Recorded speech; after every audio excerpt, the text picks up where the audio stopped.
जय Hind and welcome to Force Defence Academy. This is RH Solanki और आज हम बात करेंगे एनर्जी ट्रांजिशन के बारे में।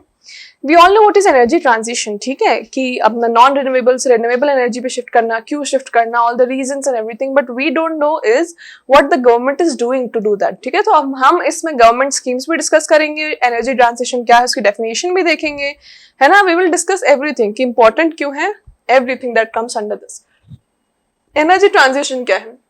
ट्रेडिशनल फॉसिल फ्यूल जो हम हमेशा से यूज करते आए हैं, कोल, पेट्रोलियम, जिनके बहुत ज्यादा साइड इफेक्ट्स हैं, बहुत ज्यादा पॉल्यूशन कॉज करते हैं, बहुत ज्यादा जो है ग्लोबल वार्मिंग कर रहे हैं, ऊपर से ये जो है नॉन रिन्यूएबल है, मतलब कुछ ही सालों में खत्म भी हो जाएंगे। तो ऐसे फॉसिल फ्यूल डिपेंडेंस को हटा के जो है हम क्लीन एनर्जी ला रहे हैं, ग्रीन एनर्जी ला रहे हैं ना, जिसको रिन्यूएबल भी बोला जाता है। Why is energy transition important? Important क्यों है? सबसे पहले तो क्लाइमेट चेंज जो है वो जो न्यूट्रलाइज हो जाएगा।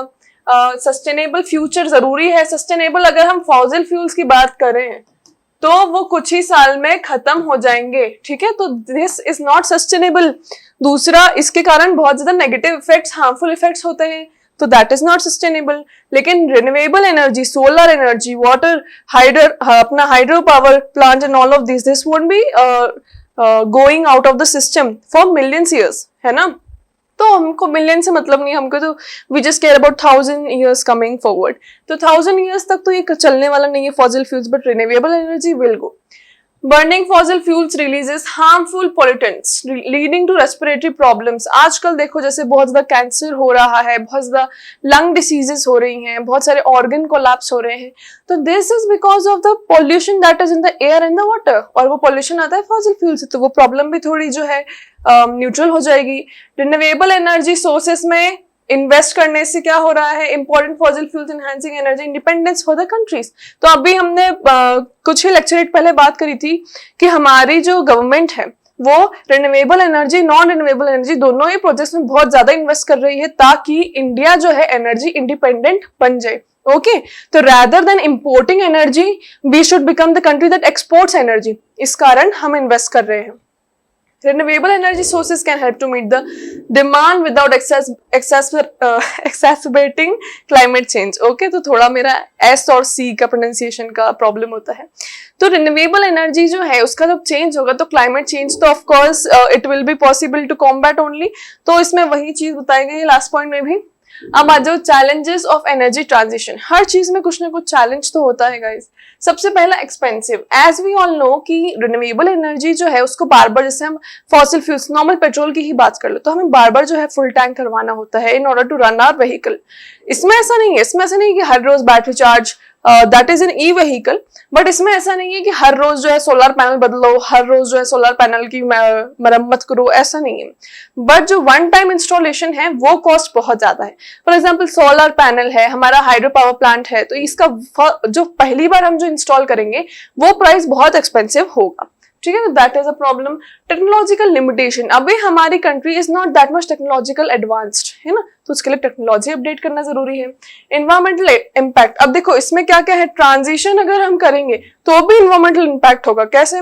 Mining of some renewable energy resources such as lithium can have a negative impact. अभी लिथियम के हमारे पास रिजर्व पाए गए जम्मू कश्मीर में, तो वो ऐसा थोड़ी है कि बस हाथ निकाला और बस माइनिंग करना पड़ेगी ना उन चीजों की, तो माइनिंग की भी नेगेटिव इम्पैक्ट्स होते हैं। बहुत सारे लैंडस्लाइड्स होगी, आपका ग्राउंड वाटर जो है उसको डैमेज होगा। All of these things also have some negative impact. Political challenges.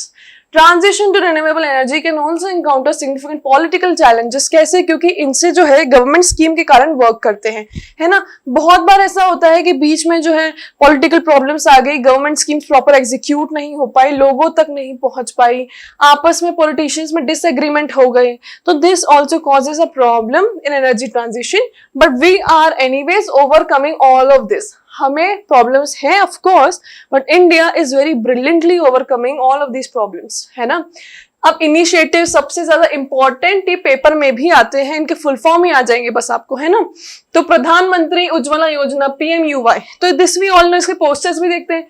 गांव में क्या होता था, लोगों को ऐसे हाथ से बनाते थे चूल्हा, और एक ऐसा वो होता था स्टिक, उससे उनको फूंक मारनी पड़ती थी आग जलाने के लिए, तो उससे धुआं होता था। जो आग लगा रहा है चूल्हे में उसकी जो है लंग डिसीजेस हो रही है, उसको रेस्पिरेटरी प्रॉब्लम्स हो रही है।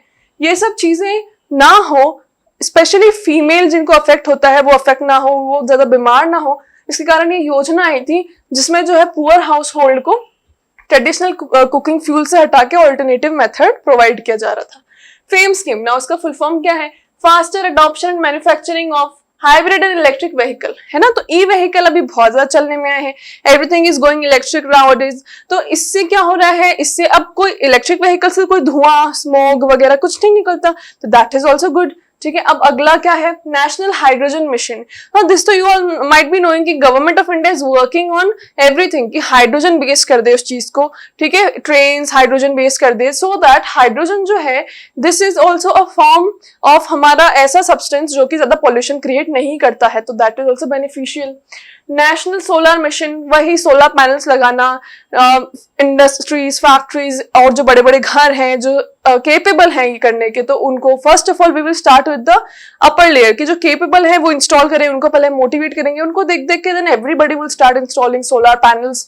ठीक है, और बड़े बड़े सोलर पैनल्स भी इंस्टॉल करना ताकि जो इलेक्ट्रिसिटी डिस्ट्रीब्यूशन है to all the households can also be done by solar panels only. Biofuel policy, तो this is very much important, जितना भी बायो वेस्ट होता है उसको we can turn into biofuel, ठीक है, थ्रू डिफरेंट डिफरेंट वेज। तो ये जो है फार्मर्स भी कर सकते हैं, ये बड़े लेवल पे भी हो सकता है by factories and industries and government, तो ये सब भी हो रहा है। तो ये सारी स्कीम्स है which are the initiatives taken by the government of India for energy transition, so that fossil fuels वगैरह जो सस्टेनेबल नहीं है उन पर डिपेंडेंस हमारा कम हो जाए और हम एनर्जी इंडिपेंडेंट हो जाए। So that's it for the video of today. I hope you all understood the points and keep watching. Jai Hind.